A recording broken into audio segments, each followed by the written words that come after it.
শীতের সকাল, গ্রামের এই শান্ত পরিবেশটা যেন অন্যরকম। শিশির ভেজা ঘাস, কুয়াশায় ঢাকা পথ আর মানুষের সরল হাসি, এটাই গ্রামের গুড মর্নিং।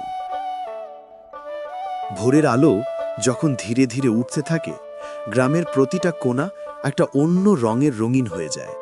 ধানের ক্ষেতে শিশির জমে থাকে আর দূর থেকে পাওয়া যায় পাখির ডাক। শীতের সকালের এই দৃশ্য মনটা নিজের মতোই শান্ত হয়ে যায়। গ্রামের মানুষদের সকাল শুরু হয় খুব তাড়াতাড়ি।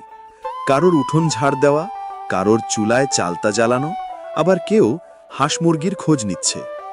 এদের দিনের শুরুতে ক্লান্তি নেই, আছে শুধু হাসি মুখ আর পরিশ্রম। শীতের সকালে গ্রামের নাস্তা মানেই গরম পিঠার ঘ্রাণ আর ধোঁয়া ওঠা চায়ের কাপ।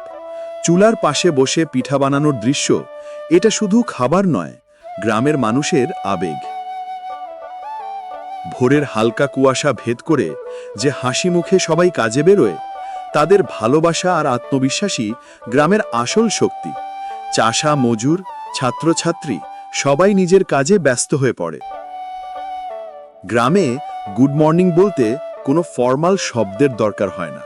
একটা হাসি, একটা সালাম আর প্রশ্ন, ঘুম ভাঙছে নাকি, এতেই থাকে মানুষের আন্তরিকতা। শীতের সকাল যতই ঠান্ডা হোক, গ্রামের মানুষ আর প্রকৃতির উষ্ণতা সবসময় আলাদা। এই ছিল আজকের ভিলেজ মর্নিং ভাইব। সবাইকে জানাই good morning from the village. See you again video for Al Amin ভাই চ্যানেলে।